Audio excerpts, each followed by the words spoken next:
goggles. I mean, now it's time for us to give. How many things later? Damn it, goggles! Dang it, goggles! We all gotta start showing up early. Alright, let's see. Like, I'm gonna say, like, I mean, not just you, goggles. I mean, like everyone else who's meant to be here but isn't. Oh, frick, are we live? I think so, but the weird part is this thing is saying we're private. And the setting's not even on private, it's public. Can you guys check real quick? I'm on. I see. So, I'm watching. Oh yeah, we're live. Okay. We're live. Is anyone watching? Hello. Probably not. Yeah, it only just started. Okay, exactly half of the POKECHAT. Let's do this. Hold on. Before we begin, I really gotta make sure this thing's working right. Because last thing I want is for stupid shit to go down, and I don't want that.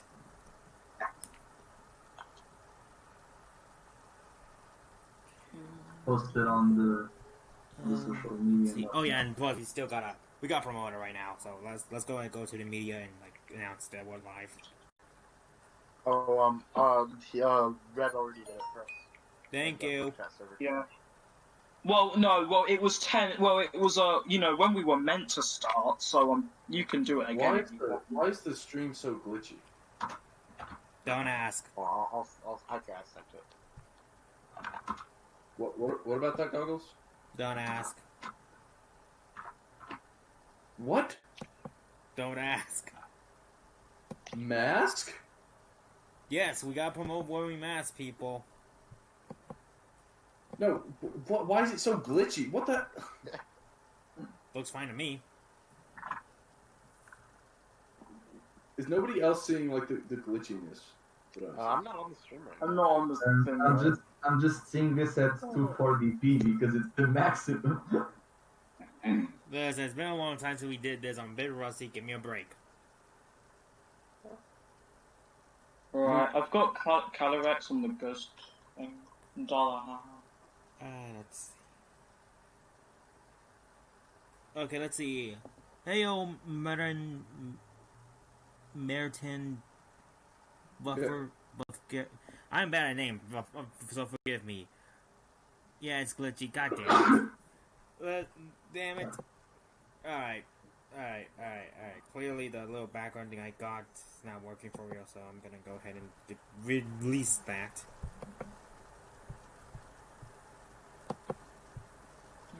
I've got the chat open. There we go. Yeah. Okay, we are trying to figure this out. If anyone wants to say stuff in the chat, say hello. Oh my gosh, okay, let's see. We're gonna start soon. We're gonna have a segment about Tundra and a segment about the new episode. Do we have any other segments today, guys? No, those are the two majors we gotta talk about. Which, by the way, okay, before we actually do begin this, so we decided, like, it's been like pretty much unanimous, like, decided we're gonna talk about the episode first, then the Crown Tundra, right? Yeah. Mm-hmm. Alright. I'm not the one to judge. Hey, Samurai Trainer Z. Let's see. I think everything should be fine now. Although, I don't know why this thing is acting like how it is right now with the maximum, but like the quality. This is entertaining. Well, I've succeeded on my life goals. I'm entertaining you fine folks. With the finest quality of 2P. Oh boy. Are you using OBS? I'm using OBS right now.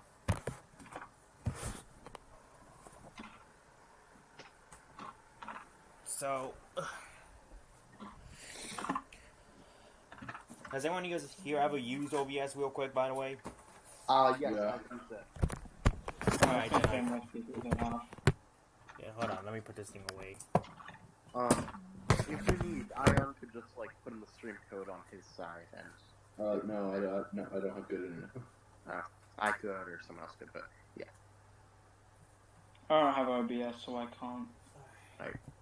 It's weird because earlier when I first got OBS, years ago, it was doing fine, like with the quality.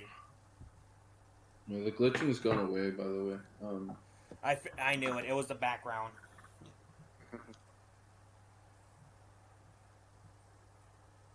It's not twitching anymore for me. Alright, so we're pretty much fine now, right?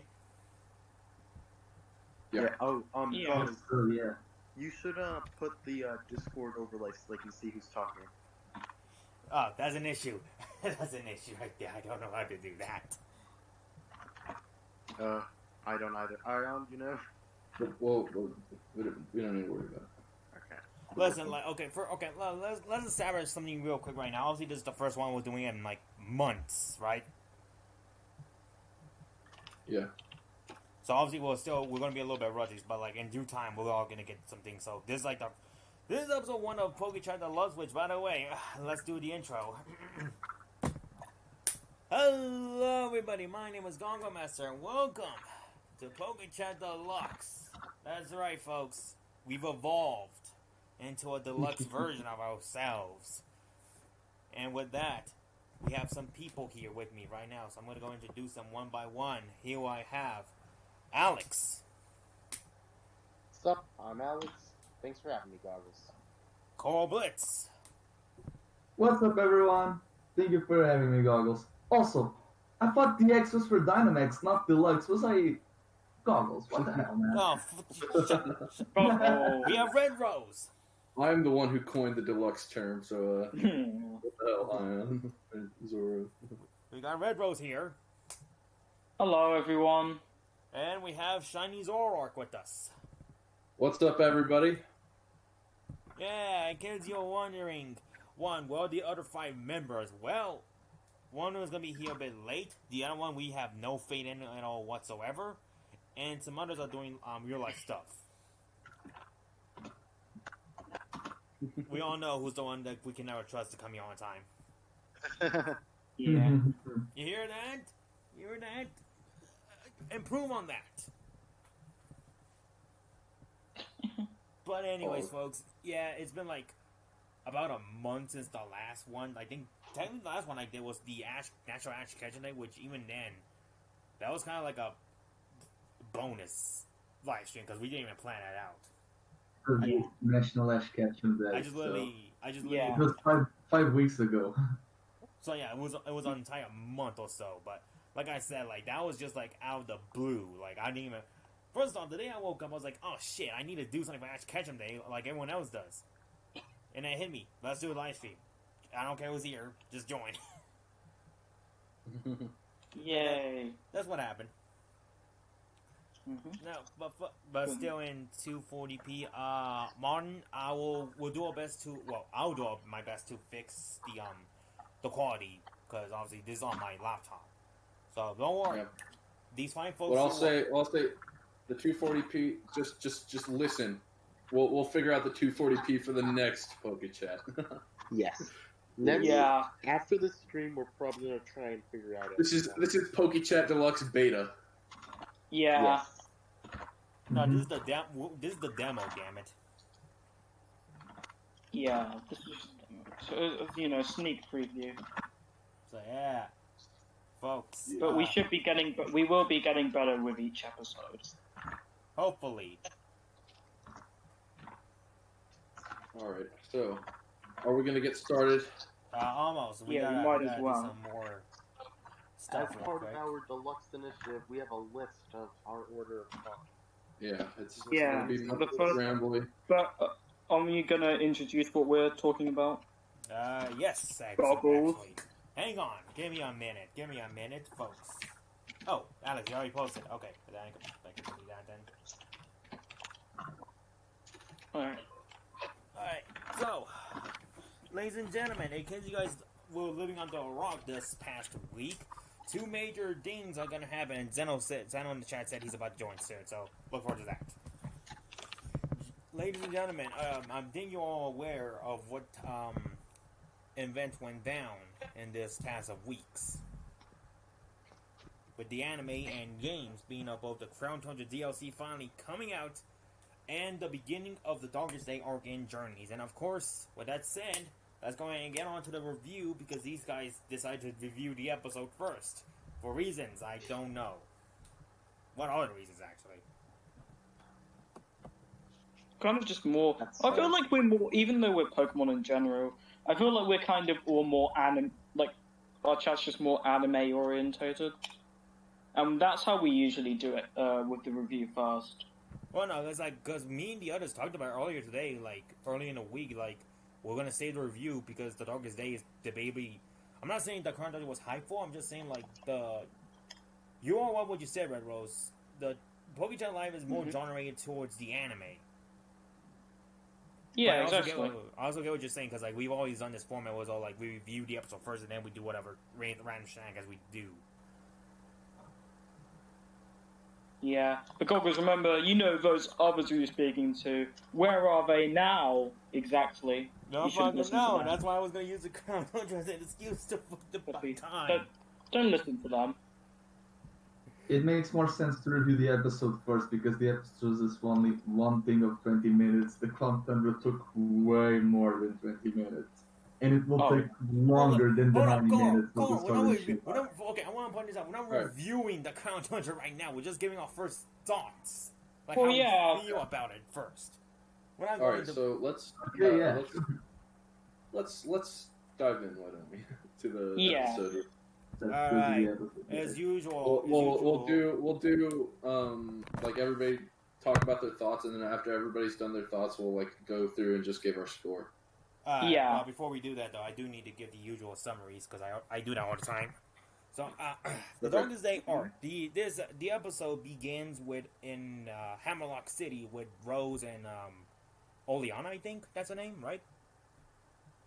Yeah. Mm-hmm. Yeah, Oleana. They're both in Hammerlock City, investigating. I think Eternatus. I think is inside that egg, obviously enough. And some weirdness happens, causing a bunch of Dynamax rocks. I don't know what they're called. I haven't played that game in a long time. That's a lie. I just played Dark. Wishing Stars. I haven't played the story. Yeah, the Wishing Stars. The Witching Stones, thank you. The Witching Stones causing them to fly in the air. Yeah. Back in Kanto, which I don't know understand how that works. Ash's Dynamax is reacting to what's going on, so Ash and Go decide to go check it out. When they head over there, a Bunnelby walks into the train car and basically makes them chase after it because Go wants to catch them all. Is that really the reason why they missed the train? Okay, then. Anyways, Go catches the Skull Bunny, but they both get separated. And this is where Ash meets Zacian and Go meets Zamazenta. They both have a battle with it, and Go tries to catch one or the other, but they both fade away into existence. Similar to everyone in my life. My bad. If you're watching this, friends, I haven't faded out of existence. Okay? Anyways, though, Go decides to go run back to the car because he feels like Ash is there, but when he gets back there, the train leaves, and Sonya immediately appears out of nowhere. Huh. So why is she driving on the tracks? Plot convenience. Flock of Yeah. Anyways, Ash winds up going to a nearby town where a father and her daughter is horrified. Is basically horror. They're scared of the Santa Claus because of Gigantamax that's not in the wide area nor in our stadium, causing a huge panic to happen in the town. Ash goes and uses Pikachu and Hellllloooo, of course, and uses Dragonite finally. Good on you, Ash. But that's not doing well enough, so fucking the most blandest of all champions appear out of nowhere and saves the day as usual. Fuck you, Leon. Ash decides to go with Leon and goes with Sonya, and they'll be chased. Well, they're not being chased, but they're being followed by this guy in a tux. Yeah, I'm betting Sonya's gonna die by the end of this arc. And they both agree to meet up, and episode's over. Yeah. Yay. Koga, hey Zoro, hey man, what are you doing in the chat, man? Hello. I mean, Raph and Zoro in the chat. Raph's here. Rafferty. Yay! Yeah. But yeah, all right. So, I guess Anyway, Goggles. since I gave We'll the start with- What? go ahead. Goggles, what are your thoughts on the episode? Alright, here's how I feel about this episode and this arc in general. Obviously, this is episode 1, so I can't judge it right now. This has potential to be great. I'm going to say that right now. The first episode brought a lot of elements I feel like that could be interesting. But, and this is a big but, It all depends on how it's executed, because similar to what happened in the... Okay, I know I'm gonna probably trigger people, but I gotta mention this again, because obviously... Well, I don't know, because like, it's weird. Okay, the reason I'm acting all weird is because, to me, this first episode, this whole arc in general, is gonna be my test to see how well Journeys can handle a storyline like this, because this is their first arc. Like, it's not a two-part, it's a 4-part arc, right? Yes. Yeah. So, to me, this arc is going to be a test to see if Journeys as a whole can do an arc, if they can do a good plot, execute it well enough, and end it without me losing my aneurysm. I know I'm sounding dramatic, but sorry. I'm having PTSD, okay? My bad. But so far, this arc is interesting. I do like some things they did. I like how action goes split up. I like that little detail because they're often together. And it's often rare to see Ash separate from his traveling companion in a sense. The only few times he's done that is during X, Y, and Z during the Team Flare arc when he went to Ula Ula for a few episodes. And right now. Oh, no, one episode without Ash, which... You should have done that you should have done that stuff back in Sun and Moon. I'm just saying. Anyways. I actually did like how Ash and Go met Zamazenta and Zacian respectfully. And I'm glad. This one little detail I think is kind of interesting. The Pokédex doesn't recognize Zacian and Zamazenta. Like, they're not known. Which is weird because Trey mentioned this to me a while back that Go has a Zacian poster in his room. So how's this? Then again, Koro once posted Morpeko on Go's page, and Morpeko isn't Go. So we cannot go buy scans from that magazine all at 1%. Fair, but it's weird though. I'm just saying it's kind of weird how like the anime. It's a weird marketing strategy, yes, but they are known for doing that. Like, Kalos League victory, Ash's ultimate battle. You remember I'm that, not right? saying like it's marketing. I'm just saying like I'm saying the anime is establishing that Zacian and Zamazenta are unknown, yet Go has a poster of one of the dogs. That's what I'm trying to say. But I'm gonna let that pass. Obviously, they didn't know what they were gonna do, so oof. Anyways, that's alright. What's rude? Yeah. But no, that's alright. Another thing I did like in this episode, and this is a big one, Ash going in against Santa Scourge. Come on, like that was kind of cool. Not gonna lie, like Ash went in with Pikachu and Yolu, and now he's using Dragonite finally. Stupid little fucker. And pretty soon in the preview, he's gonna use freaking Gengar. You know, Gengar. Hey, Damari, my boy. In case you guys don't know, Damari's an old friend from high school. It's good to see. Good to see you on the chat, man. Where the fuck have you been? Hello. Hey, bro. Stupid. Hello, Goggles too. Stupid fuck. Anyways. Leon coming into saving his hometown. Like, I'm assuming that's his hometown because it's literally nearby. Fine, I'll deal with it. I'll take it. Like, I'm not even gonna lie. It was kind of cool how he came in to stop the Santa Scourge. I don't like Leon, but that was a cool moment nonetheless. Also, one thing I do want to point out, I mentioned this in the summary. Does anyone know what's up with the guy following Sonya? Some people. It's henchman number 99999. Some people think it's Giovanni, but it's not. Oh my No, god! It's definitely not Giovanni. See, Giovanni is literally just your stereotypical guy in a suit. So you see a guy that is implied to be evil in a suit, and you automatically think it's Giovanni. Giovanni. But yeah, it's just a macrocosmos goon. Mm-hmm. Yeah. Seriously, I feel like by the end, Sonya's gonna die. Sonya's gonna die. I mean, Sonya would. but she's not Listen, going I to- mentioned this she's before go- the tray, and I'm gonna say she's this going again. to die. It's because of her driving skills. No, I'm gonna say this again. Yeah. I'm gonna say this again because I mentioned this as a trait. Sonya to me feels like Kari from Yu-Gi-Oh! 5Ds. Never seen it. Okay, first you need to watch that because that's a beautiful Yu-Gi-Oh! Anime. Second, Kari was always known as like a wacky comic relief character in a serious show like Yu-Gi-Oh! 5Ds. But then she gets involved with the plot when she dies and becomes a dark signer, and that's why I'm getting Sonya. Sonya to me is giving Kari vibes, especially with the way how they drive, because they both drive rundown cars. But that's just me though. Yeah. Who else agrees with me? Who else thinks Sonya is Carly from 5Ds? I've never seen it, so I haven't seen it. Y'all are missing out on a good anime. it.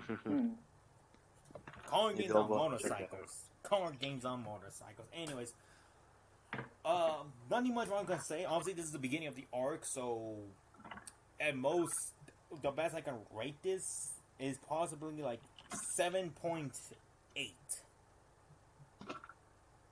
I know there's a weird number, but it's like there's some okay. the reason- 7.8 out of 10. Too much what? Too much water. No. Too much what, Goggles? Too much what? Too, I don't know, too much sky, which is weird because I like flying types. Well, Dragon Knight did something in this episode, so yeah. Hey, I will state this right now. My opinion might change a little. It all depends on the arc itself. Like I said before, this all depends on how the arc's going to be handled. If it does good, perfect. 10 out of 10. If it falls down like shit, fuck this arc. Just like I can get behind that. Just like a certain arc that went through this. Because it had good build-up and then the payoff was bullshit. Anyways, who's next? It's me. Red, go ahead, before I start a war again. Well, we have a extra entrant with like everyone say hello to Xanolith. Hey Xano. Greetings, Xanolith. Yo.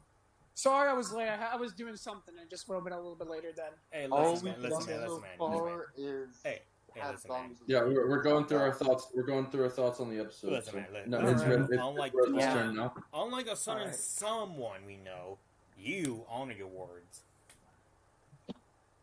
In terms of being late. Yeah. So go on. But Go ahead, Red. But, yeah, right. Anyway, yeah, like, I know everyone was kind of worrying before about how the arc was kind of rushed, but I think for the first episode it was actually really good. One notable thing that not many people have mentioned is, like, the music was really good. For the example. OST was bopping. Yeah, Oh, like, yeah, it was especially in great. this... Yeah, especially in this episode, the OST background music, all that kind of stuff. It was like it really helped with the immersion of the episode. I think it was like this Sword and Shield arc is definitely starting off with a bang. As for it being rushed, I mean, to be fair, it is Sword and Shield story, so it's kind of not that bad. It's looking to be good so far. One thing that I didn't like. I mean, I know it's going to evolve soon, so obviously they're forcing it. But at Center Scorch, I really died inside a little when Ash brought out Riolu first. Like, he brought out Dragonite after, which made me really happy. But when he brought out Riolu, I was really annoyed. Because By the way, guys, I want to mention we got 9 people watching the stream right now. Hey, That's 9 good. of you fine folks are watching high quality entertainment. We thank That's you. good. From the deepest part of our hearts, thank you. And because of that, we're going to do our best and improve on some of our streaming qualities, mainly the quality itself, hopefully. But continue, Red Rose, I apologize. Yeah, thanks everyone. Don't worry about it. Thank you everyone. But it was really good to see Dragonite again, like you said, Goggles. especially with the combination attack Pikachu, Riolu, and Dragonite used. I thought that was really cool. How Ash took to action against Santa Scorch.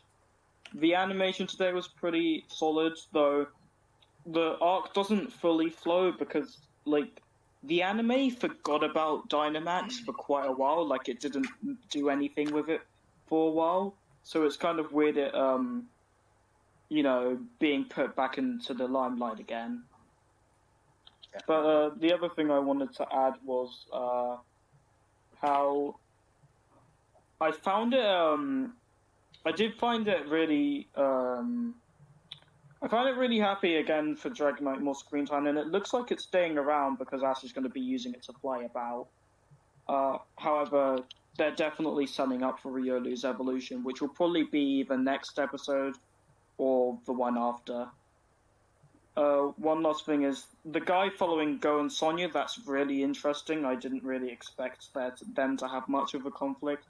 Like, you'd think Ash would be doing, battling the bad guys, Go and Sonya doing their own thing, but it seems like Chairman Rose is, sending his lower-in commands to do a bunch of work. No, But, it's Giovanni.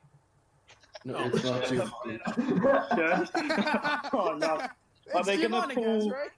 Are they gonna pull the what they did in the Lola where he would called the Namu Rainbow and Rocket. they never did anything again? Yeah, it's That would Giovanni. be funny. Yeah, of course. Of course. Of course, it's Giovanni. Anyway, that's all I wanted to say. So Zoro. Yes.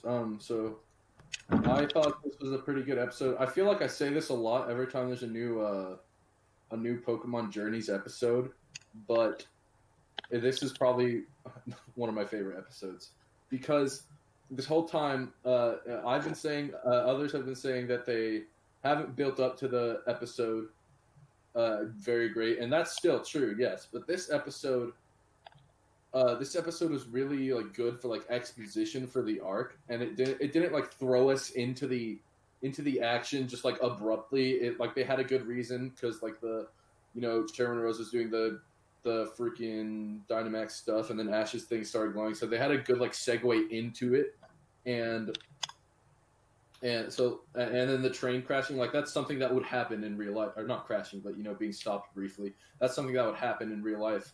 So they didn't do something unrealistic. And then I think my favorite part of the episode was the score, how the music design, putting in specific places, I'm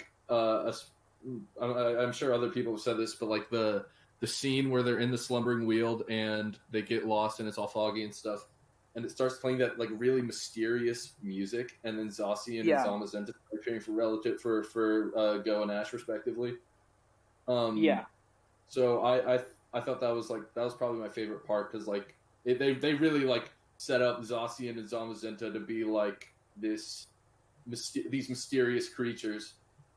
And then, Goggles was saying earlier, I really like how they are going to have Go and Ash separated for the next episode, and I mean obviously for most of this episode, but obviously it's going to go into the next episode, and it'll be nice to see how they interact apart from each other, because the only episode we've seen Ash and Go separated was the Celebi episode, as far as remember, and so it'll be interesting to see their interactions with other characters.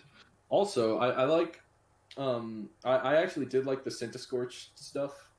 It was a bit whenever I saw the girl Centiskorch is my favorite Galar Pokemon, so seeing Centiskorch in the anime was cool. I just liked how it was portrayed before it Dynamaxed. After it Dynamaxed, I was sad because the girl, or the dad and the girl's Pokemon literally just destroyed their house. Yeah. That was a bit. You sad, didn't but... feed me last night. And you know what's worst? Dynamax energy is only supposed to occur in stadiums in the wild areas, so I'm sure that house doesn't have Dynamax insurance. Yeah. But you want to know it does have? It probably has rocket insurance. I just imagine. Yeah. No. Yeah. I I just imagine the man's all like, "Good thing we got Dynamax insurance." Damn, that was a Gigantamax. I do agree with Red Rose that you're fighting a big ass Cinescorch, and then you send out Riolu. Like, what's Riolu gonna do? What the He's gonna use vacuum waves. During that scene, I was so confused. Yeah, 10 million and then he brought vacuum in, waves. and then he brought in Dragonite. So that was nice. I wish he also brought in Gengar, but we'll see Gengar next episode. I really think we should have a vacuum wave. I liked the Chad Leon appearance though. Yeah, that was pretty You cool. say Chad, I say Bland. Yeah. No, he's not. He's awesome. He's my favorite champion. Shut up, Goggles. Anyway. Yeah, shut up. He's the best champion. But yeah, it really put into perspective how strong he was, because he was able to clean up with that Cinescorch. But did anybody else? Did Charizard have a new move? It was like Rock Blast. Rock Tomb. Rock Tomb. I think it's Like continuing to do this thing where Leon is switching up the moveset with his Charizard, and I think it's really cool. What if real quick, I will admit I like how Leon's changing his Charizard's movesets frequently. I like that. Yeah. Yeah, it makes him prepare for whatever happens. Move as of now. Yeah. The only move he's not changing is probably Flamethrower because of G-Max. Of course, that's Martin in the chat just brought up a good thing that I forgot to bring up. Chairman Rose at the end, whenever it was only Leon or somebody else. They're like Dynamax has occurred all over the region, and he's like, well, casualties are inevitable for the safety of our future, or whatever. That really put into perspective how evil Chairman Rose is. I'm excited to see the next few episodes. Yeah, right there. The screenshot. I wouldn't say he's evil per se. Just put up on the stream. This is all for Galar's future, but I really like that aspect. It's very misguided. That's my thoughts on the episode. I think that's also really interesting. I'll go into detail about that when I'm done. Who misses? My turn. Yeah. Okay, it is me, Alex. I love this episode. I am going to go over the problems I have with the episodes first, so I can get into the good stuff after. So, also, is my mic good? Yeah, it's fine. Okay. It's fine. All right, thank you. I have two problems. First one is, of course, he is Riolu. Dragonite has the type advantage on Cinescorch. Use Dragonite first. At least he used it eventually. My other problem is such a small problem that really has no effect, but it still kind of annoyed me. And that was the Slumbering World scene, or Wield, or however you pronounce it. When Ash and Go encountered Zamazenta, it was like, it showed Ash doing something with Zacian and then Go with Zamazenta. And it got very repetitive, because, like, Ash tries to battle Zacian, it doesn't work. Go tries to battle Zamazenta, it doesn't work. Ash falls asleep, Go falls asleep. Go wakes up, Ash wakes up. Like, it just felt very repetitive to me. Yeah, I mean, I think it was meant to be. I think it was intentionally made to be that way, because it definitely was. It just...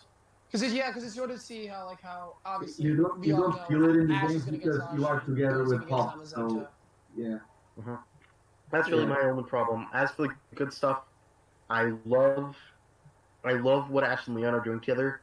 I hope that them battling together, Ash and Leon will accept Ash as a worthy rival from seeing his strength when they take on Dynamax Pokemon together. And I am really excited for them to be hanging out together and fighting. The bros. I think that Ash and Leon could become really good friends. And as for Riolu evolving soon, I know someone else brought that up. I really wish he just evolved during Astro's Bay at 2, even if they did an Incineroar where he fainted right after. I would have been fine with that, just so it doesn't hog up part of this already kind of rushed arc. But this isn't the episode where Riolu evolved, so I probably shouldn't talk about it. So, on to you, Santa. Oh, also, I give this episode a 9 out of 10. Okay, it is my turn. Okay. So, this episode was good. And I do have a few issues with it, but overall it was probably one of the most solid episodes in Journey so far. I think obviously the biggest criticism people are having with this arc so far is that there was no build-up, but let me put it into consideration. from what we could see from next week's preview, it's very apparent that they're going to shove all of Sword and Shield into these 4 episodes. And it's only going to be focusing on the Darkest Day plot. But if we really go back and look at how much the Darkest Day actually took up of Sword and Shield, chances are we're probably going to get more content from the Sword and Shield storyline in the anime than we are from the games, just for the reason of how little the Darkest Day actually had relevance in the story. Yeah, that's what I said. Yeah, since Sword and Shield's story, well, quote-unquote story, was really more about the gym challenge. But enough of that. The things I really liked about today's episode were obviously I liked the setup with the 2 legendary dogs. I like how they get to Galar. I like how Chairman Rose, I don't think he's going to be nearly as interesting as, say, some of the more compelling villains like Cyrus and Lysander, but I think he's going to be very interesting because of that whole, but basically what Zoro said earlier about like how there's going to be casualties to bring a brighter future upon the world, and like I think that's a very interesting viewpoint and one that I can definitely see Ash and Go disagreeing with, and I think that's going to be really interesting.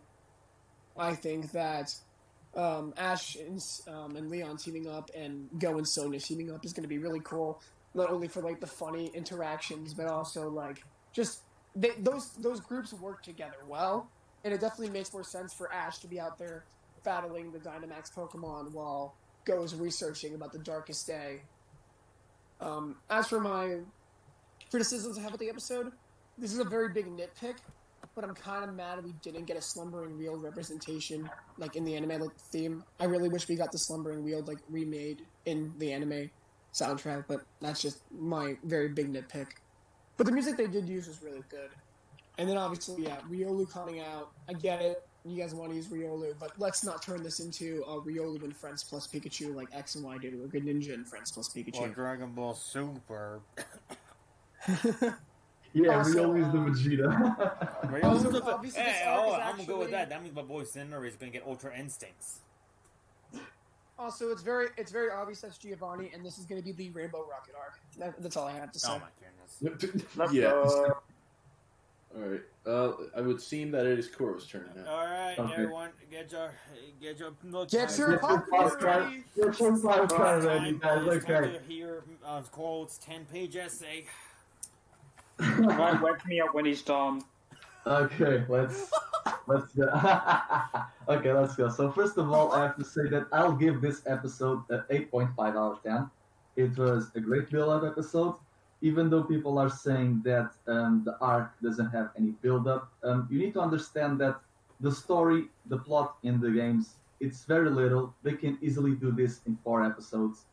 In terms of length, it's 90 minutes. It's a movie, but it's a TV movie. And like all of previous Pokemon movies, they don't need any canon build-up to be great, like the Lugia one, or the Lucario one, or the Darkrai one, etc. I like the idea of having Ash and Bill separate their own ways, Ash doing battling with Leon, and Bill doing research with Sonya. I just have this little nitpick of the thing that makes them separate ways. It's not the train stopping, but that damn Bunnelby. I would have preferred if it was a Rookidee, because Rookidee is a Galar Pokemon, and I would, if Ash is not going to have the regional bird, they should have had like go catch a Rookidee, because Rookidee is very harder to catch than a Bunnelby, because Rookidee can damn fly, right? Yeah, and now people are saying, oh, Clement can for like, oh, shut the fuck up. Clement's not going to be not yet. The whole thing about Clement when he saw that Bunnelby. the whole thing about as you can see in the power plant of Hammerlock, they don't have the Eternatus cocoon because Eternatus in the anime is wild. They are having this gizmo that recreates wishing stars. Maybe that's like a beacon or a power spot to summon Eternatus to engage them afterwards. It's not the cocoon, but it's based on the cocoon in the games in terms of shape. And we see all of these wishing stars. Go will most likely find one, as we see in the preview, because someone will have to make the Dynamax band for him, right? The Ash battling with Leon. I understand that Leon is very concerned about Ash's safety, because at least to me, I can believe that Leon is seeing a lot of hope in Ash, like this kid with potential, but he doesn't want to put him in danger. and let's see what the future holds. And our friend, the media nut, was saying that, oh, he shouldn't just acknowledge, he shouldn't just bash Ash like to the sideline because he's a kid, he's a champion of Hellllloooo. Okay, true. And the anime never recognizes Ash's accomplishments in the later series. It's a continuity error, yes, but we need to understand that Leon works for Rose. Rose can hide things from Leon. And we're going to have the diner scene in the next episode, so let's see what Rose will bring up in regards to Ash's accolades in the past and whatnot. In the Slumbering Wealth scene, the music was very amazing. It reminded me of Celtic music, so a bonus to that. Ash being alone with Pikachu while Go being alone with both Sobble and Reboot, it means that Ash only has one Pokemon, therefore he has less defense, while Go has two Pokemon and he has more defense.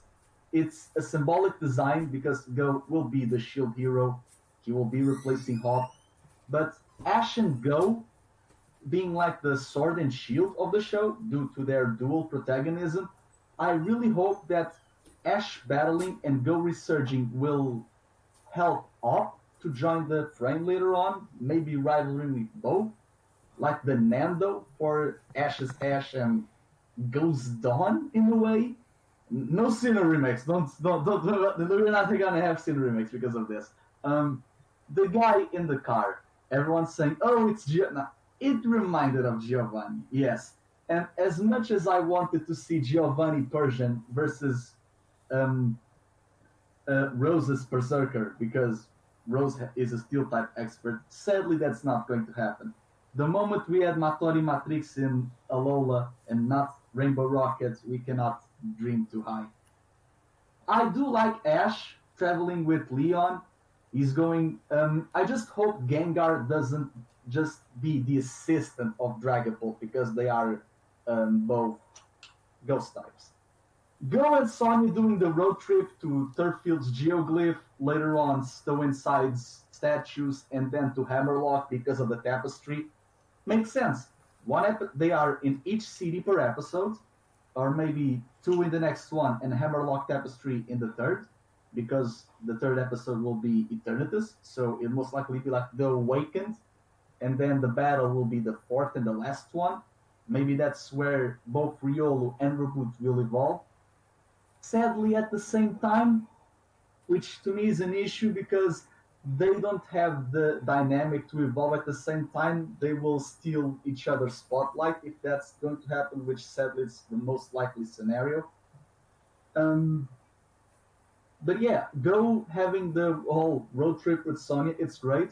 Also, the Pokemon, like in the games, having these illusions within the fog. That's why we didn't have the whole "Who's that Pokemon" segment, because we didn't need the segment in this episode, because having a commercial break in this arc, it would also break the immersion, and having the Pokemon being in the universe, the quote-unquote commercial break for "Who's that Pokemon," it felt more natural. We didn't have any pacing issues with this episode. It was a great build-up. The Riolu issue of being called upon Centiskorch, it's a big issue because Ash later on summons Dragonite, as we see, and Dragonite's Hurricane, it's on par with Centiskorch Max Clutterby, which means that a normal Dragonite Hurricane can easily be tied in power with the Bug G move of Centiskorch. This has an issue for me because I love Centiskorch. It's an amazing Pokemon. If I didn't pick Scorbunny as my starter in Galar, I would have Centiskorch. In the next preview, we see a Colossal. So I really hope that this Gigantamax Centiskorch and the future Gigantamax Colossal, I really hope that their presence doesn't make both Kabu and Gordy in the future like not having theirs. At least being like a hint for Ash and Gil to return in Galar to a later on future. I really love this episode. As a build-up, it's doing a great job. The series, the episodic format, it will be, of course, having the issues of, it seems like it's rushed. it kind of is. We also had this feeling when the Navi arc occurred in Sun and Moon 43 to 55. However, Lusamine and Aether Foundation stayed for Necrozma and the League. Makes sense. The issue that I'm having with the whole Darkest Day happening now, in the end of year 1 of Journeys, is what are they going to do with Rose and Oleana and Macrocosmos as a whole in the future? Because Hop has the Isle of Armor. Marnie can have like an arc in Spikemup with Team Yell. But Beat's story is very centered with Macrocosmos. So having Rose and Oleana now, and we know that in the games, Rose turns himself into prison, and Oleana has the GMX Scar border, makes me wonder what direction they are going to take. Like, are they just destroying Gala for the sake of profit in the future? And I don't want to see a jailbreak arc. They need to, because it's like Goggles once said about the whole, oh, Farba stayed in Aether, he should have been just fired and returned with Rainbow Rocket. It makes more sense. But Rose, being the chairman of the league and the president of Macrocosmos, doing this thing right here and now, what will he do in the future? And not only him, but the whole company as a whole. Like, are just going to stay and being dragged around later on? It's the only issue that I'm having with the Darkest Day being now. I know that they are going to make more stories with the DLCs and more post-game locations because, as we know, after the Darkest Day, we already have confirmation that we'll have another episode of the Twilight Wings, but the episode of Journeys after the Darkest Day, it's the Mewtwo episode. And many people are wanting to have, like, a final Team Rocket arc being in the end of Journeys, or maybe a Let's Go Johto plotline in the end of Journeys to finish Team Rocket once and for all. I'm fine with that, if that's the direction they are going to. But we don't know, and that's the issue that I'm having. But in regards to this, the episode is great. The whole issue that I'm having is also, we know that Meowth is going to show up to showcase Gigantamax Meowth, and that's most likely it. Jesse and James are just going to appear in Galar for no specific reason, just to show Meowth Gigantamax while battling Eternatus. They'll blast off again just for commercial purposes. As for Grookey, we need to wait, because goddamn, that poor monkey's being badly treated like Don Zebipon. 8.5 out of 10. Bro, it assassinated him before it could even get onto the show.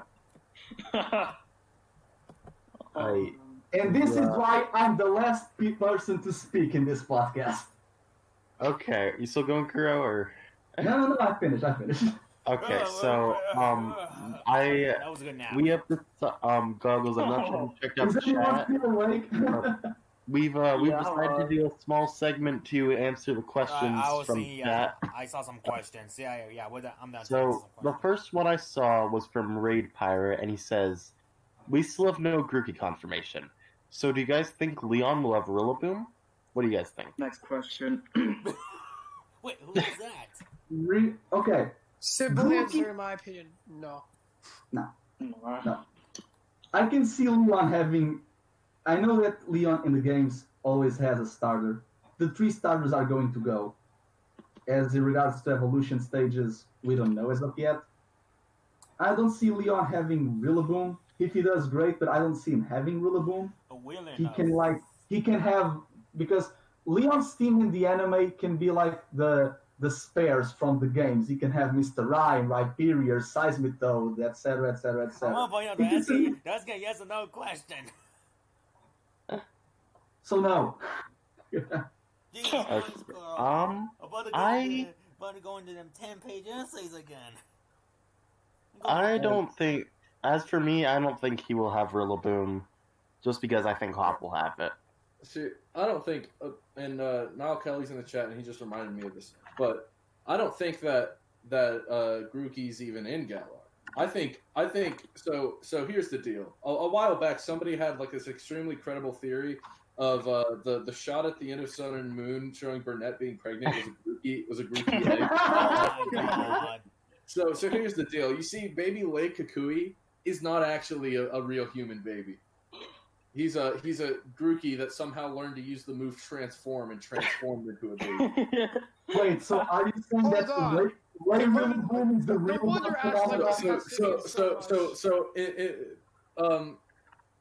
in at some point in the series, Ash is going to go back to Alola, and Lei Kukui's going to transform back into Grookey, and Ash is going to be like, "Wait a minute," and he's going to throw a Pokeball and catch it. So yeah. Oh no. Why? Pokemon Journey's best episode. Oh That'd be my so God. epic. As for me, I don't see Leon owning a bird, but I see him more with Italian oddly enough. But that might be just because of me, because I chose Skull Bunny. Yeah, School Bunny's powers. Yeah. Okay. Any other questions in the chat? I don't think he's going to get. I don't think Leon's going to have Rillaboom. I want Ash to go Rillaboom, to be honest. Let's see. Let's see. What if? No, we're not doing the Giovanni question.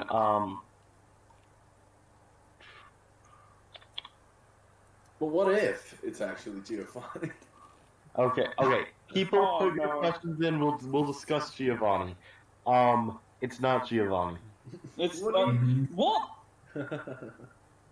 No, I What will do you mean admit, it's not Giovanni? when I saw it, I thought, whoa, it could be Giovanni. Not that it actually is Giovanni, but just I thought it was funny that it kind of looked like him. Yeah. Mm-hmm. No. I kind of hope imagine if like the Twilight Wings was just like the Mega Evolution special. Suddenly, some random epic character's gonna appear, and they're gonna come back in the anime. Yeah. Oh, I mean, like that'd be pretty interesting, to be honest. Lance comes. I mean, Lance from. Do you say Lance? Yeah, Lance Lance. from Galar? No, Lance from Johto. You know how he invaded the Ruby and Sapphire Groudon Kyogre? Yeah. Yeah, that's He okay. made another series arc. Guys, Now that you mention it, it makes sense because Lance did the job of Steven and Wallace. That's why Steven is in Kalos to help Diantha, because he didn't help Owen. And Cynthia did Alder's job.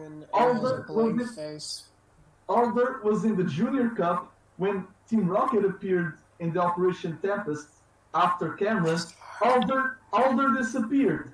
Cynthia was doing Alder's job in Unova. At least Leon is saving his own region.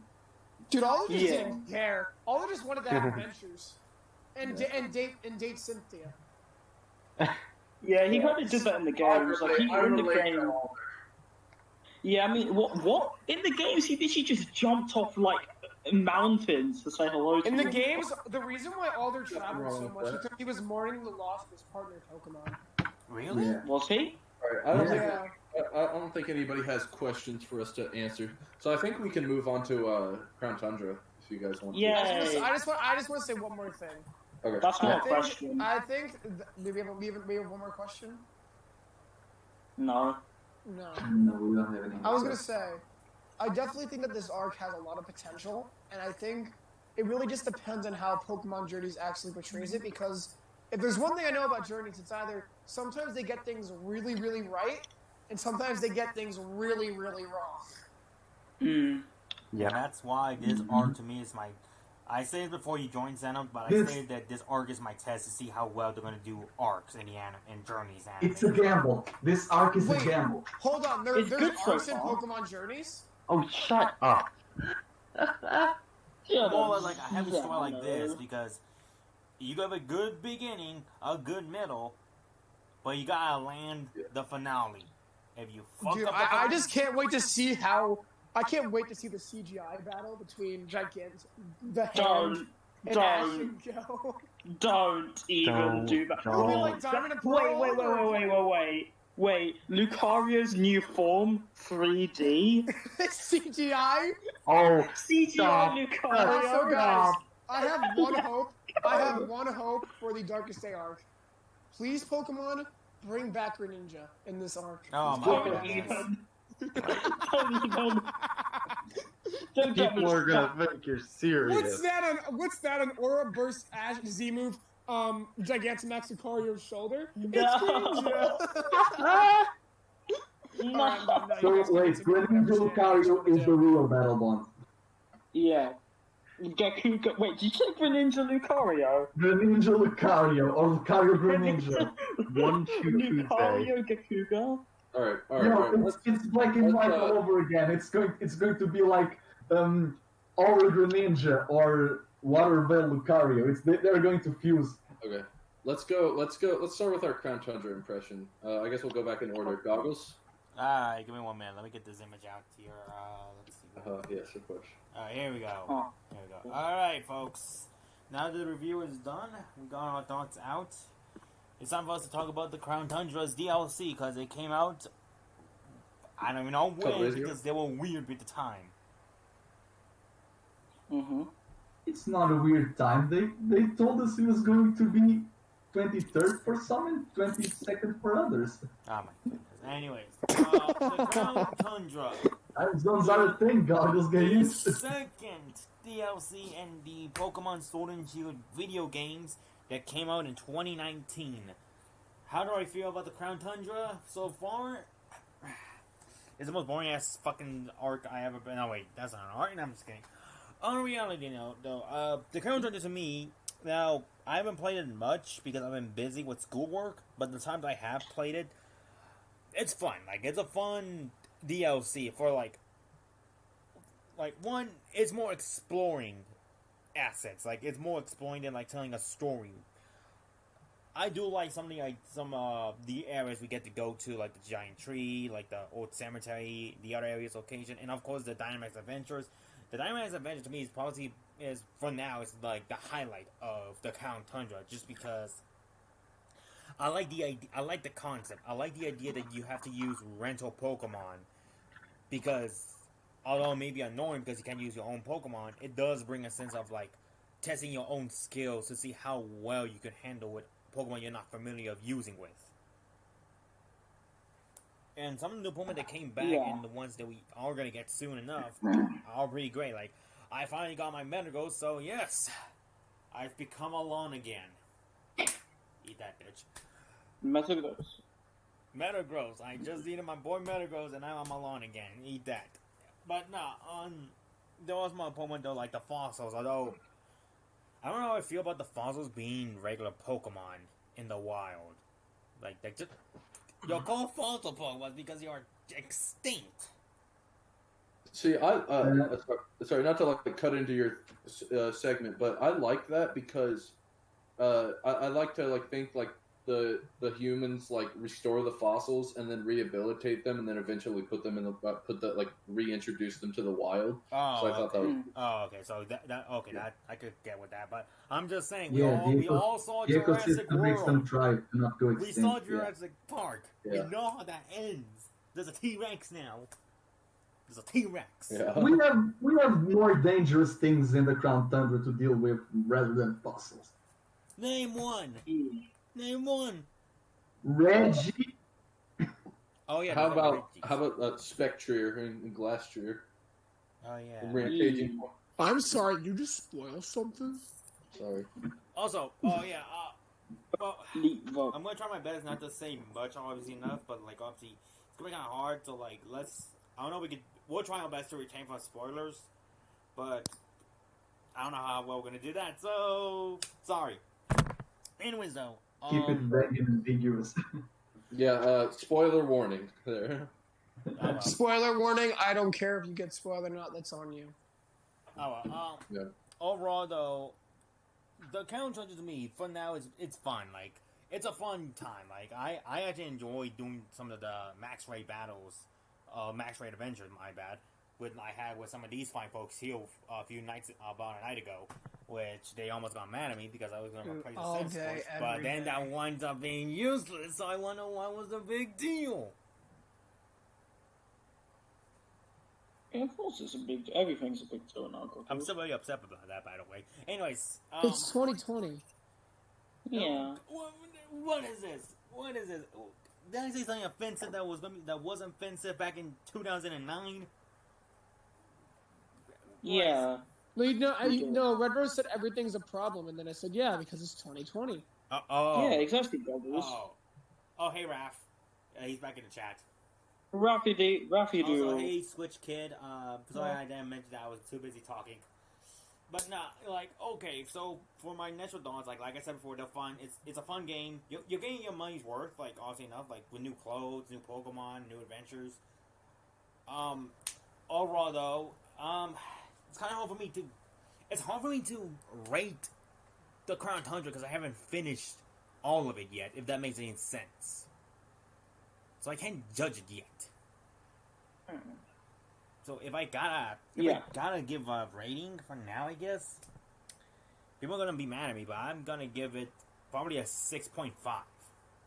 That's only because I haven't explored all of it yet. Yeah. So that's my best rating. I'm not saying it's bad. Understandable. I'm not saying it's bad. I'm just saying I haven't finished it yet. So that's my thought. Who's next? Yeah. Yeah. Is that all for now, Goggles? Yeah. Too much. No, it's not too much. No, Raid Pirate. Too much. Too much Pogging. Oh my god. But I guess Really funny. So yeah. too much snow. It's epic and Poggers. I guess it's my turn.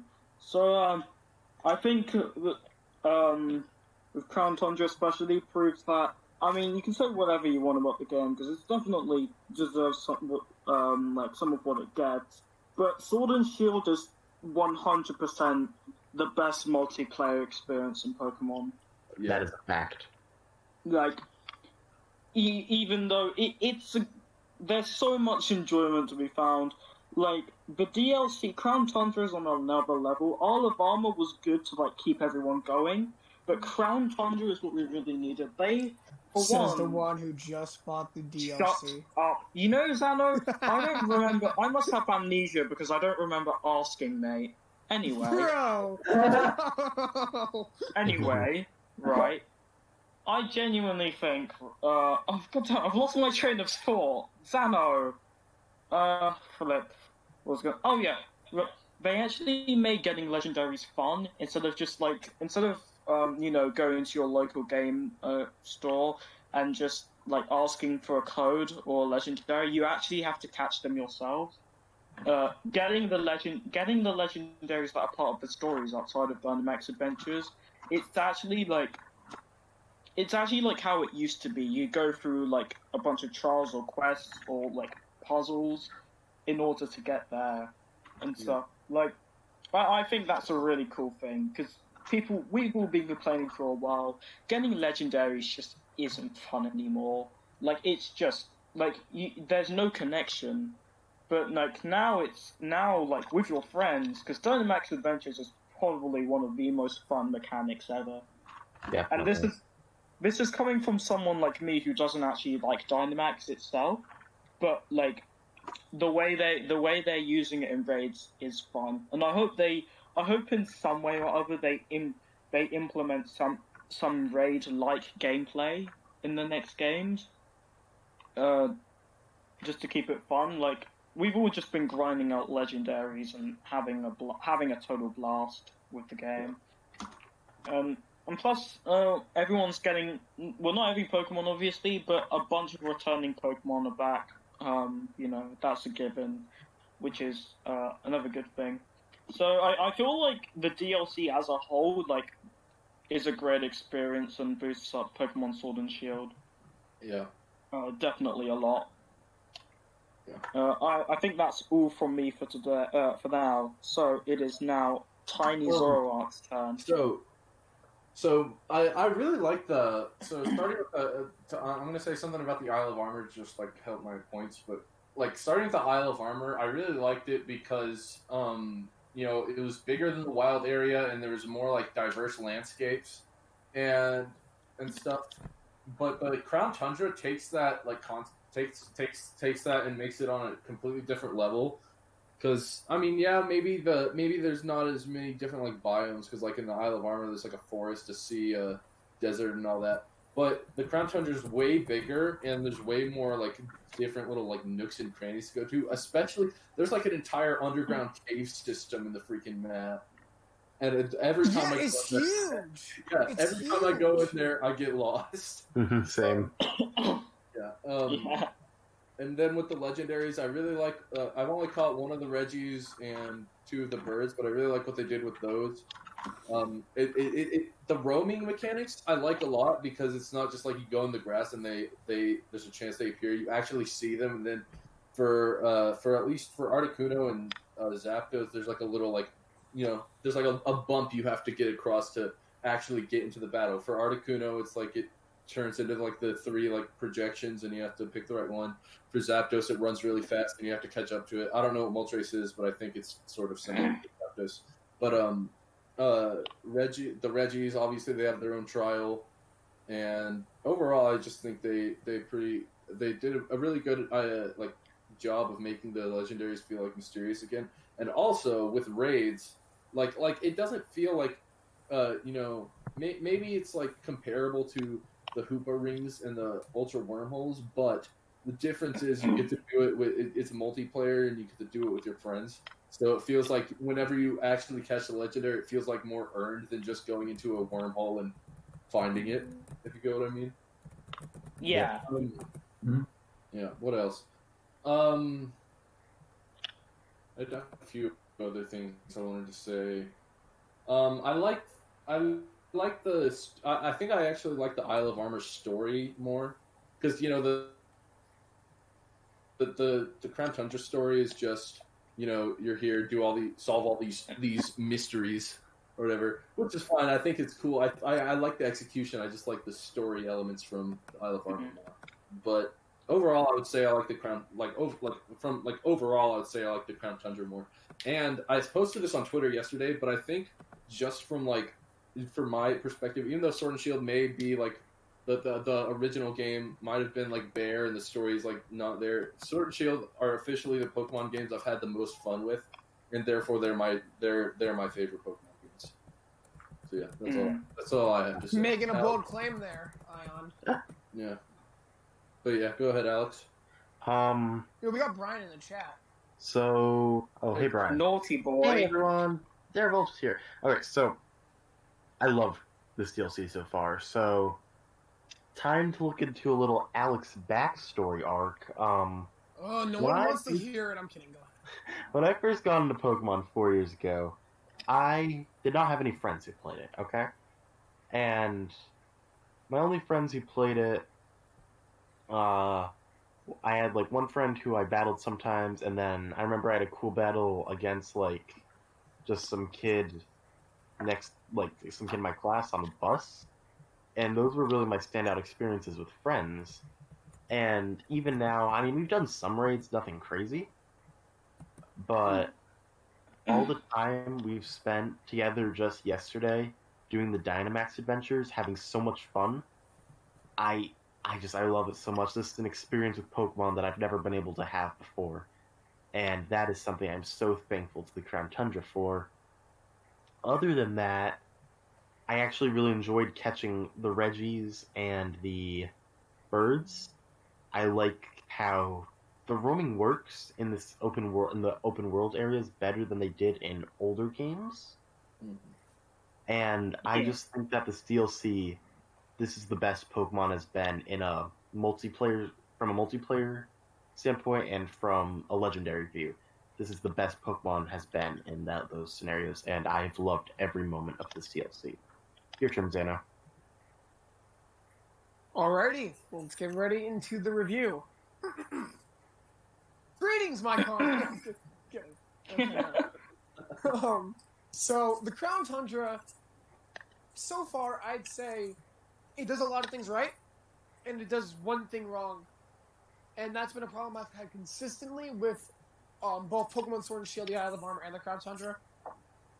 Generation 8 as a whole hasn't been able to deliver a compelling story to me once. And I think, well, yeah, story isn't obviously the most fundamental part about Pokemon, and I'll get into that later, but, Generation 5 is my favorite. I appreciate a good story. I just wish we get some cool and interesting things, because arguably, the whole idea of like the King of Bountiful Harvest and Calyrex, it's really cool, but it's not really executed in a way where I feel like they could have done it a lot better. Like, you kind of just, oh, you go from point A to point B, you go back to point A, and you go up to the mountain, and you're done. Like, you don't really learn, you don't really do, like, any really discovering the mystery. You kind of just, oh, let's do this one thing, and then the entire plot kind of just comes to you. Whereas I would have rather had it, okay, so let's go explore the Crown Tundra for clues to see if the King of Bountiful Harvest actually exists. And then we get into the stuff that happens in the actual game. That's just my one big criticism, but like everyone else has been saying, I like back a compelling way to catch a legendary Pokemon, because ever since Generation 6, catching legendaries just hasn't been all that fun. Like, we had the Hooper Rings in Gen 6, we had the Wormholes in Gen 7. They basically just gave you all the Pokemon legendaries. Give me a second. Oh. And so, back. I was gonna say though, they gave you all these legendaries, where in Generation 8, they're still giving you all these legendaries, but but they're giving it to you in Dynamax Adventure, and the legendaries like the Galarian Birds and the Reggies and stuff, that's all you. That's all up to you. Like, this is the most fun I've had catching legendaries in a while. I lost to Moltres 5 freaking times before I caught it. Like, I haven't experienced that in so long. The last time I experienced that was Generation 5. And also, yeah, with Dynamax Adventure, yeah, they're still giving you all the legendaries, but you're working with your friends up your way there, and also, by the time you get to that legendary Pokemon, you might only have 1 life left. So you're still you still feel very, very proud of yourself once you catch that legendary Pokemon. And Dynamax Adventures as a whole, probably the best multiplayer thing to ever come out of Pokemon, which is definitely where Generation 8, definitely, like, it goes above and beyond in the multiplayer aspect. Last night, we had a lot of fun doing the Dynamax Adventures. We caught some really cool legendary Pokemon. We almost got Lysandered. Go check Shiny Zorworks Twitter for that. Great story. Yeah, that was fun. So we did a raid, right? I'm going to tell the story real quick. But we did a raid. We did the Dynamax Adventure, and we weren't sure what it was. It was Dragon type, but we didn't know what it was. We thought it was Zekrom. Yeah, we were. Xano was hoping for Zekrom or Reshiram because he's a black and white simp, but. Wow! But so we got to the Zygarde, and we were pretty, like, handily defeating it, and then we forgot about Core Enforcer, or whatever it's called, the power construct ability. Yeah. Below 50%, and it transformed, and we were like, ah! And it recovered some of its health. So it was like, legitimately it was basically like it was every anime boss where it literally entered phase 2. But here's the best part. So whenever we were about to beat him, I thought I didn't need to do anything, so I just max guarded with my Cryogonal. and Zygarde used some move that fainted everybody. And it was up to me. Luckily Cryogonal was faster, but the thing, we had the most anime moment where all of us cheered on. Whenever your Pokemon faints, you can cheer the other people on, and everybody cheered me. The power of friendship. My friends are my power. My friends are my power. My friends are yeah. The real Dynamax Adventure were the friends you made along the way. I just imagine why it starts playing when you're about to. But yeah, also the Crown Tundra as a whole, like, exploring it is really fun. Like, the wild area was pretty bad. I'm not a big fan of the wild area. It was fun at first, and then I was just like, yeah. The Isle of Armor, it was fun for a while, and they got bland like after a month. And the Crown Tundra, like, I generally got lost, especially like in the cave system. Like, I got lost so many times, and it just. I think that this is definitely the way Generation 9 is going to be. I think every area in Generation 9 is going to have the open world, free-roaming camera, whether that be connected all together or in separate areas like routes. So say, like, you have Route 1, that's one area, and you have Route 2, that's another area. The Isle of Armor walked so that the Crown Tundra could run. But yeah, I definitely think that the open world environments have gotten better over time, and I think that if Pokemon keeps going the way it's going, from a gameplay aspect, I think it's definitely going in the right direction. Pokemon keep doing what you're doing. Joe Merrick posted this on Twitter, but like the wild area like established like an open world area. The Isle of Armor expanded on it with different biomes and different caves, and the Crown Tundra made a bigger area and like wide. Like it was more. I think Kuro said this yesterday, but it was more like a labyrinth. Like there's The freaking tunnels. nooks and crannies. This is definitely like a great, like I think Pokemon from a gameplay perspective is going in a really great direction, and I hope maybe not in the next games, but in the next like generation, the whole like game is, wild area, open world. Yeah. I definitely. Let's just get the story a little bit better. And we need to so much improve better. Pokemon in a All right, way. I'm done. Everyone, get out your popcorn again. Sit up, grab a chair, and just listen to the Kuro pod. It's the Kuro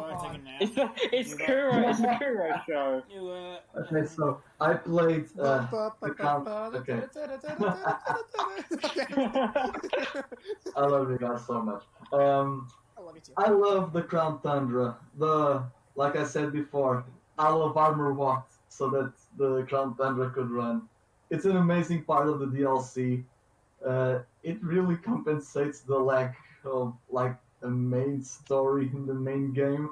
I love folklore, Elder Scrolls like Morrowind, Skyrim, etc. Like, there's a story in this world, but you need to explore to know. And like you were saying, Zano, about the whole... I would love to explore more and not to have like the plot shoehorned or shoved into my face like right off the bat. That's an issue that Pokemon has for ages. Like, oh, there's a legend. Oh wait, he's already in front of me. No legend. I think I'm not allowed to explore or whatever. But the birds and the Regis and everything else, it does its job. The whole thing about the birds and the tree and the Regi and the temples, it's very iconic. Also, the whole symbolism behind it, like the tree and the fruit of the tree. For those who don't know, it's a pomegranate. It's the fruit in the entrance of King Solomon Temple. So the birds in the game are not linked with the Regis, but the nods in regards to origin story are the folklore of Calyrex and being a Latin portmanteau of royal bud, because it's the king of bountiful harvests. The steeds are also very enjoyable. The whole thing about the tundra, the biomes, the seasons, like you were saying, Zan, which reminds me of Unova, because the seasons always changing. Every time you revisit a part, the weather is always changing, and I really want that for Pokemon. Like, promote exploration. You have the routes and the story, yes, but every time you revisit something, there's always something new. And like Ian was saying before, it's all very labyrinthical in nature. The Regis, I love the new Regis. I am still to decide which one I want, because the Dark Ages and the Age of Enlightenment are like, which one will I pick? That's the whole thing. The bird hunt, it's amazing. We need to understand that every time we had roaming birds, it was in Sinnoh and it was in Kalos. The birds having their primary types being the secondary types of the Kalos starters. Zapdos is fighting like Chestnut, Moltres is dark like Greninja, and Articuno is psychic like Delphox. So it's a great nod.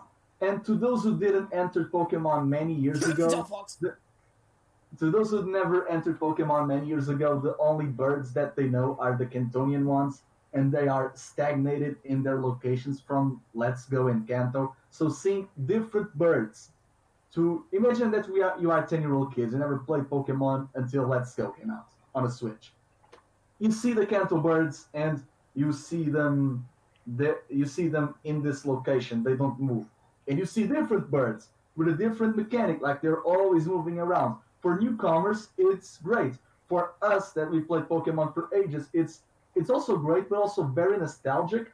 And seeing the Regis and having those puzzles, even if they are animated, it gives this feeling of nostalgia. And doing adventures with your friends online to do the whole Dynamax adventures to get legendaries. Yeah, the power of friendship. Let's cheer on. Let's sing the Puni-chan song to defeat Zygarde. It's amazing. I'm loving this DLC.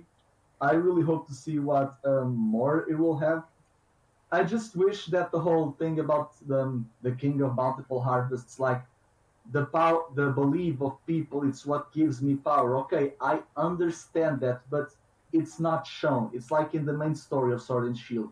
We know that Dynamax Pokemon are causing havoc, and we only know this because Leon tells us we are not going to see anything. But the anime is doing that, right? So bonus to the anime for that. Because I still remember back in Gen 4, Cyrus doing all of that bullcrap in Mount Coronet. We see time and space distorting all around Sinnoh. And this was in the Nintendo DS days. It's like we know the world is in danger, but we don't see them. We don't see the issues of the world. Like, imagine that people don't even talk about Calyrex. Like, imagine the harvest's time to rotten in front of us. It gives us a feeling of worry, and that's what Pokemon, despite of the Isle of Armor, its growth for competitive, the Crown Tundra is exploration for Legends. I understand that. I understand the marketing perspective, and that's why it's a paid DLC.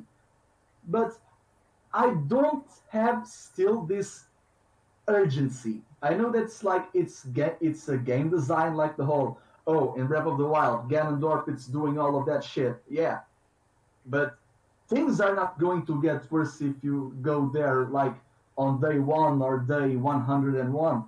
I need for the games when it comes to beings of legend that can manipulate everything in the world they inhabit. Because that's what Pokemon is. Like the legendaries are all like, we manipulate the world we live in. We are the forces of nature.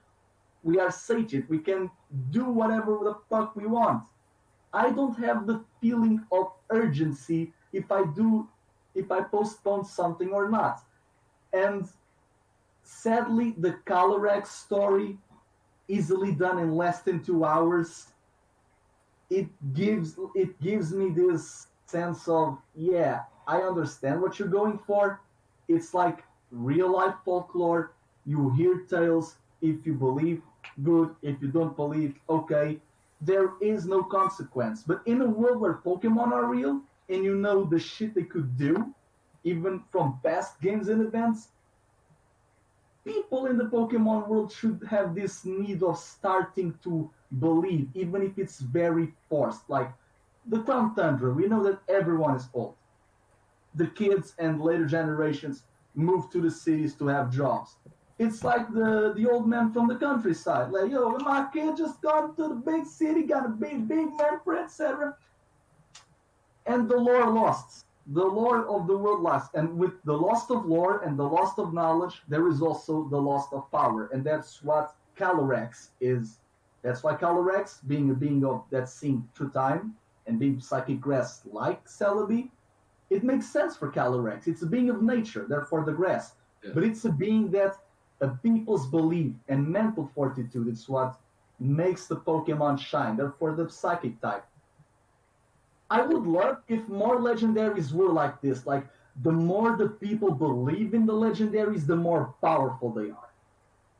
Because in a game perspective, stats, and in the anime where there are no stats, there are no stat bonus or whatever, I want to see how the show and even the manga interprets like the whole story with, because there's so many in this content. There's Calyrex, the Steeds, the Birds, the Regis, even more. And doing this in less than a day, I'm like, why did I pay $30 for this and the Isle of Armor? Because if you buy this for $30, like the price of the DLC, you can do the Isle of Armor in one day, and you can do the Crown Tundra in another day. Like, they actually gave $30 just to explore things in a weekend. Is it worth it?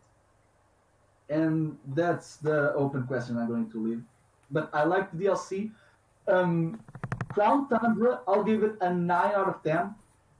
However, if I need to join Crown Tundra with the Isle of Armor, that I rated a 5 out of 10, I'll have to be a 7 out of 10. So the Crown Tundra is better on its own, but if it's linked with the Isle of Armor, it decreases the ranking because the Isle of Armor is just Urshifu.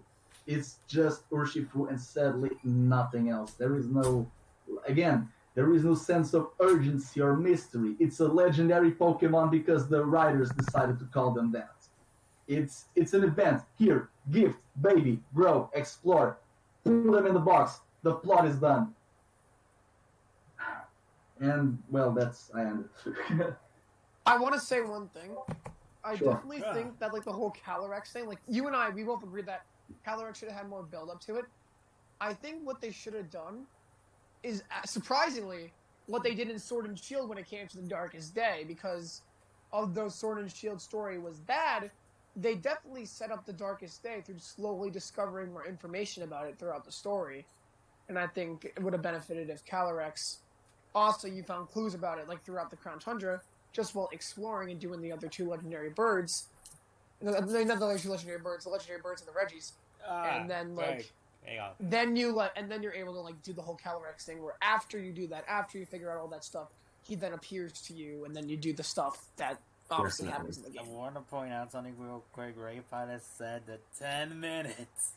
10 minutes. Hey, the bingo card idea, it's great. I'm going to make one of my... I'm kidding. There is actually one thing I'd like to say about that was 10 minutes. here. Oh my god! 10 minutes is I was stressing out over classes during those 10 minutes. And Ladies and gentlemen, Koro's dissertation on the Crown Tundra. I call it Kuro Chat Live. Oh my goodness. No, it's the Kuro part. What the hell are you on? Yo, someone's gonna make part. an edit of our poster and just put Kuro's face on everyone. Yeah. Goro, we need to set up No. a timer for you specifically. 10 minute. Hey, I told you guys, let me speak last because you know I will speak longest. I put you. I mean, you and not- Pedro. You and Nut are like on the list. I put you and Nut tied last. You Also, know? Yeah, guys, because- I'm gonna be Pedro. I'm gonna get Pedro's review. It was really good, but why does Dynamax have to be in the Crown Tundra? Oh my god! No, but Zano, you have to stretch that out. No, Zano, you didn't repeat yourself enough. Bruh, okay, Oh, I alright, apologize. alright, Okay, enough. alright, so like, okay, who had the question? Like, who wanted to speak? Oh yes, I would like to say one thing about Calyrex. The thing that gets me, the thing that takes me out of this game, and that makes me not think of Calyrex as this big legendary thing, is its powers come from who believes in it, right? It's Santa. There are 7 people who live in the village. There are 7 people who live in the village that pass down the tradition of Calyrex. 7. So you're Yeah, the telling village me should have that been it larger. regained the powers to tame its steed because 7 people believed in it? 7? We Yes, are that's 6 why. right now in this call, so... Well, you know what? I think what the Crown Tundra should have done is they should have done a plot where, like, oh, the King of Bountiful Harvest, he used to make our crops grow. Because they established this already. They, like, when the mayor, you go talk to the mayor, he's like, oh, the crops aren't growing. What if the Crown Tundra is experiencing, like, this economic, agricultural crisis because Calyrex, people don't believe in Calyrex anymore. He's lost his power, and so he can't bring nutrition to the land anymore. And the reason why you have to find Calyrex is so you can stop the Crown Tundras from going into a state of agricultural crisis even more than it is now. I think that would have been way more interesting than just That would have been awesome. people. And don't after believe you meet Calyrex, you see more Pokemon roaming around because the land is now more prosperous for Pokemon to live in. Yeah, and I think what they should. I think like what they should have done is one, they should have made obviously the town bigger, and over time people would slowly. You would have to get more people to believe in Calyrex, and then obviously you would have to find either Glacier or Spectrier depending on like who you want. But what if but I don't believe in Calyrex though? Well, then you can. Well, then thank you. You helped the Crown Tundra reach a state of agricultural crisis. But no, what if I believe in You sly Mew bastard. instead of Calyrex though? Well, believe in both. I can't. Like that's not how it works in real life, does it? Polytheism, my friends. You can believe in several gods. In fact, that's how the Olympian gods lived. They were immortal because of the people's beliefs in them. Belief equals power and longevity to various gods of old. I just want someone to be in Winden City and saying all this like stuff about Calyrax. I'm like, he'll save Galar from starvation or something like that. But you need to believe in it. I don't know. The power of my friends believing in me. My friends are my power. Again, believe it. But do we Believe it. All right. Believe it. All right, hold on. Before we talk about something else, do we have another thing we want to discuss? Zoro, I know you have something, but before you do we have another thing we need to do? Eat slugs. I think that's it. You know what? Let's take some questions from the chat, not just about the Alright, chat, Tundra, bring 'em here. but just give us questions.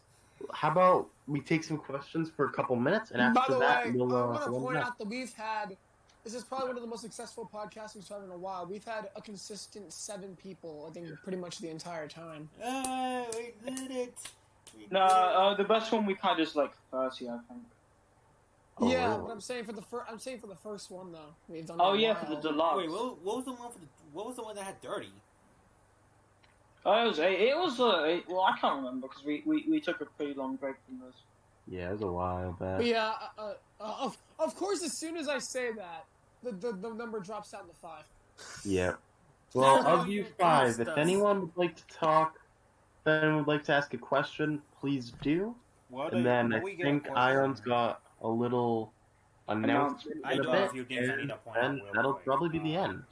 I do have a Alright, few. so chat, bring us the questions. I do have a few And if things. you don't have questions, don't say anything. I do have a few The things I questions need to. don't even need to be about the Isle of the Crown Tundra. What's your anime? What's your anime or TV show? Or, huh? I'm gonna say. Do you mean our favorite anime or TV show, Samurai Trainer Z? Okay, yeah. All right, I'll go first. No, you Nice. won't. The list What? doesn't say that. Yeah, We're not going on the list. It's just answering questions. Coral, Too you hear bad. that? Coral, The you hear list that? We applies just to Goggles, everything. what first? Goggles, what's your favorite? Okay, first of all, I'll let her rate before I say Coral, and this is a yes or no. You have taken Take it up. off. yes.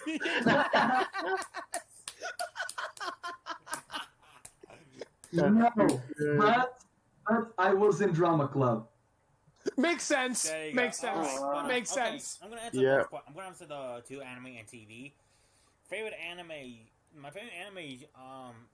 Crud, there's a lot of them, but like. Pokemon Sun and Moon. Pokemon Sun and Moon. Oh, Pokemon fuck. Sun and Moon.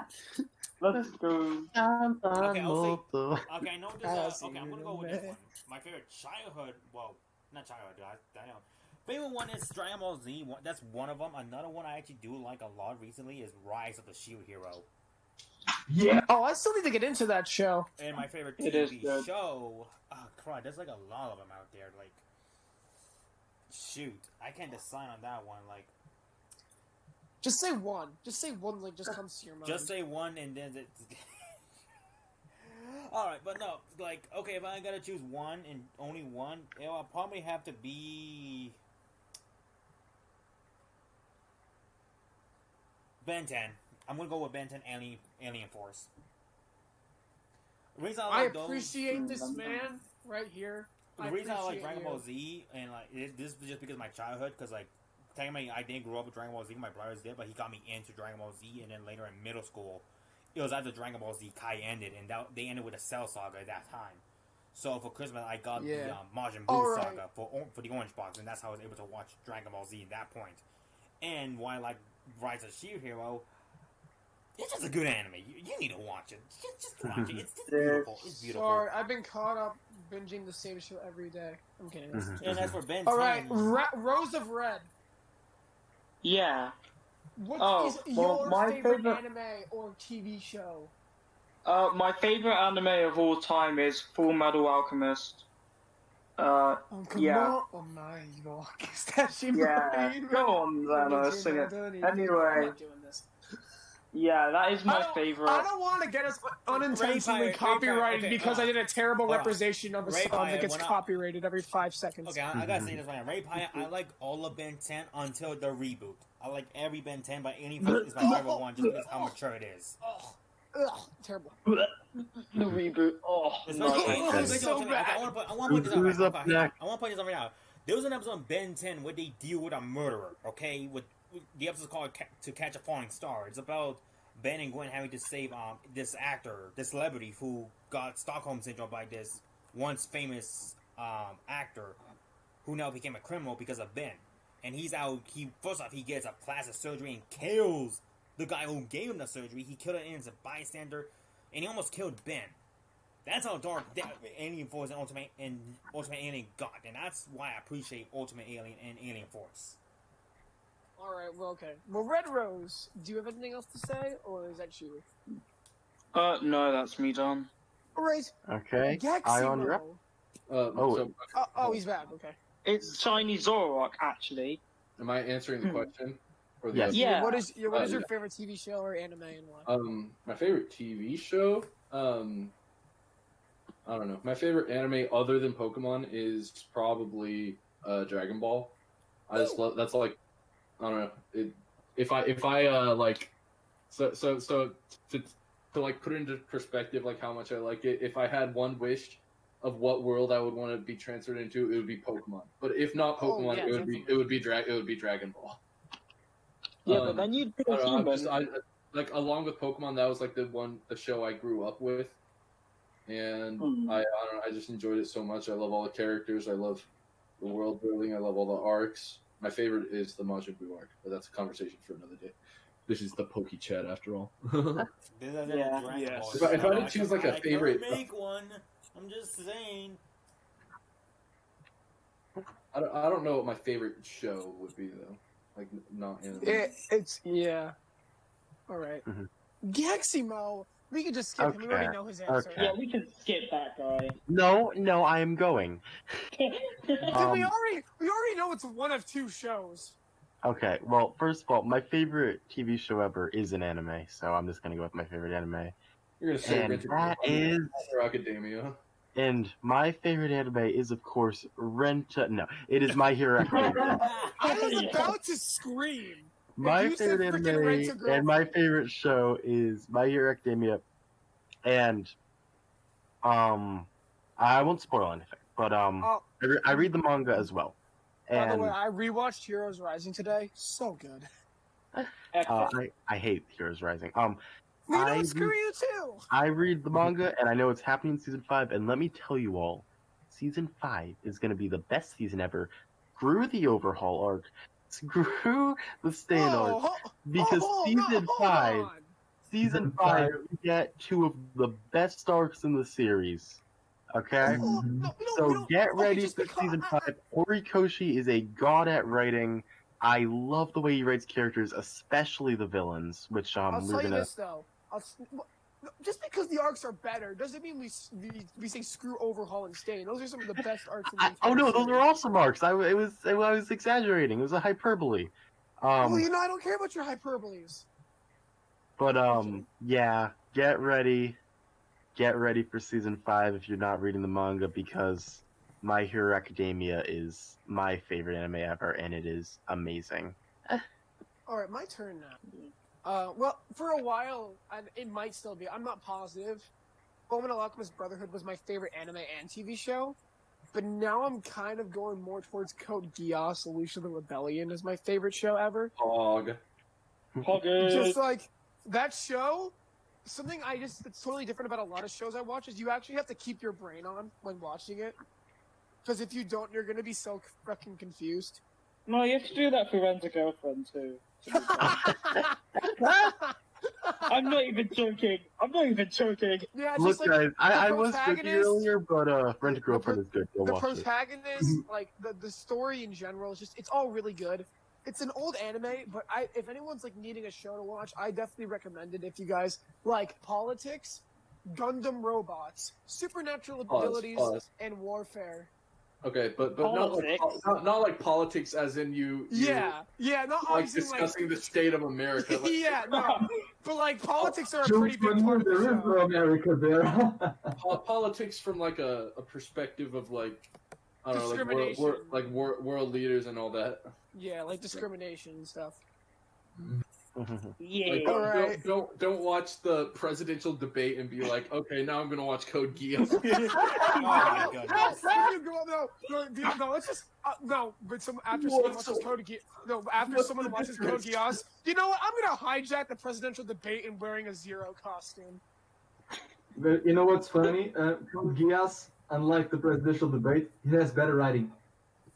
How can I? Well, obviously, it's a show written by some really talented people over a freaking debate of people just yelling at each other, going, "I want this for America. I want this for America." Let's I'm not not the one to judge politics. that live. My face. He asked Okay. for our favorite shows, and I said, Wait, Code Alex, Geass. did you say we're not live? No, I said let's not turn this into the politics chat live. Oh no, it's over. Oh, right, okay. Yeah, let's move swiftly on. Okay, so my favorite TV show as of now, it's a cartoon that is also on Netflix. It's from Guillermo del Toro, the guy who made Hellboy and the Pan's Labyrinth. It's Troll Hunters. I love that show. I love that show. It has 3 seasons and 2 spin-off shows called Three Below. It's about aliens and wizards. It's about Merlin, and I love Camelot and King Arthur and all of that stuff. I love That is a all of great those. show. I actually really love that Troll show. It Hunters is so amazing. good. As for anime, besides everything you just said, and I also like Bleach. My favorite anime as of far, it's Fate Zero and Fate Stay Night Unlimited Blade. Those are pretty good. Not gonna lie. Fate I like Fate is that. pretty good. Okay, Fate Zero I found kind of boring. Unlimited Blade Works I found really good. I'm gonna be honest, I'll be quick with this. Fate Zero is genuinely. I'm sorry, but I can't. It was so boring. There was just it was really, so many episodes of there were just some dialogue. Yeah, there were some episodes that were really good, but I think Fate Unlimited Blade Works was definitely. Yes, Niall, I like Bleach. I watched the Burn the Witch movie. I'm waiting for my Quincy War, man. I want to see Yuha. I'll say this for Fate Zero. I like the characters. Like, the characters were well developed, in a sense. Oh, yeah. It was just But boring. I also agree with you guys of how, like, the dialogue was so lengthy. Huh. Wait, dialogue? Oh, so that's why you liked it, Carl. Yeah, I mean, makes sense. Really did that. All right, well, since that question's done with, any more questions before Ion does his thing? We probably shouldn't take any more questions because we should probably finish this episode. Yeah, we probably should. You know what? Gotta end off. Well, no, look if there's any like Before Zoro gets his, interesting questions. Before Zoro gets his announcements out, I do have a few things I need to like address right now. One, I don't know. We all know we agreed that POKECHAT Live was gonna be on Sundays. Now, here's the thing: I'm thinking it's still gonna be on Sundays. I just think it's gotta be on a different time though, because there was something was about to come up, and I had to stay here for the chat. Nothing bad for real. It's more or less just like family hangouts. Mm-hmm. Like, it's not like a family, not like family get together. It's more or less like my mom, dad, and brother just went to like a specific location, and like I had to stay here to do the stream, and I thought it would be unfair for you guys if I say, hey guys, I want to go hang out I want to go out, and like, you get what I'm trying to say basically. So yeah, we're going to. I think we should discuss it, and like, I'm thinking POKECHAT Live should still be on Friday. I just think it should be on a later time than like right now, because I know right now is the best time. But I want to recheck everyone's like scheduling, because I know everyone was fine at this time. So I wanted to like rephrase on that. Oops, I was doing my homework.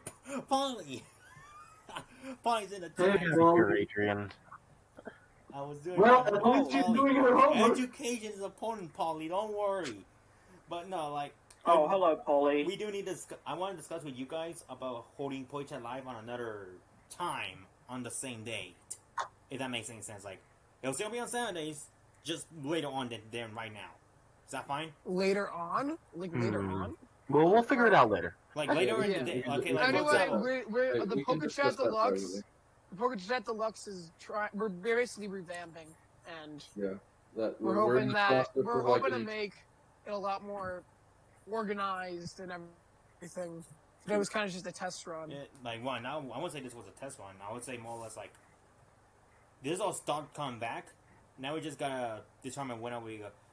I can watch it when I can. Oh, yeah, that's a good point, Polly. Also, we need Trey to join since you know he's one of the heads. You But little bastard! The fun where are you, little bastard? Fucking, you're the co-creator in this whole thing. And look at that. I'm the one taking care of everything while you're out there getting fucking wasted. And you little. Bruh. Alright, anyway. Thanks, Polly. Damn, Goggles, damn. Well, let's hand the mic over to Ion. Ion, go ahead. I don't have much to say, but so to those watching, I'm not sure if everyone watching has already purchased the Crown Tundra DLC, but after me and a bunch of people in this call had a bunch of fun playing it last night, I didn't want didn't want people to miss out, so I've decided to do a giveaway of one code for the Crown Tundra DLC, and I'm about to make a post to Twitter at ShiniestZoroark. And you can go there and you can enter the giveaway and be in the running to get a code for the Crown Tundra DLC and the expansion. That's the whole thing. Enter the giveaway or else you die. Or else you die. What happens if I enter the giveaway? There's one more thing. Then you're obviously not going to win. That's a fair point. There's one more thing. Me and Trey were talking about this on Friday. Yeah, we were talking about it on Friday after we watched the episode. And this isn't confirmed yet. I'm going to say it right. We haven't confirmed anything yet. But if you're in the POKECHAT Discord server, me and Trey are talking about doing another tournament to celebrate the Crown Tundra's release. We haven't decided on anything yet, though. So hold your breath on that. But we hope to get it out soon. All right. Just like we might have a tournament soon. Okay. Thank you, everyone, for watching. All right. So, you want to re-say that one more time? Tundra tournaments. Hey, so you want to say that your announcement one more time? Yeah, giveaway is posted to Twitter at ShiniestZoroark. I'll post it in the chat. Alright, so with that said, I want to thank these fine folks here for joining me. Aleximo. Thank you very much for having me. Carl with his 10-page essays. Anytime, Goggles. I love you too, man. Red Rose. Thanks a lot. Shiny Zoroark. See ya, everybody. And Zenolith. No problem. It's always nice to be on here and talk with everyone. And with that said, folks, we'll see you guys next week, whenever we do. Farewell, my comrades. Yay! So with that said, everybody, have a great day. Farewell, my comrades. And I'll see you guys As the journey continues. As the journey continues. Nada Suzuki. Dun, dun, dun, dun. Yeah. Alright, hang on. Let's see. Take care, everybody. Bye. Adios, amigos. And let's see.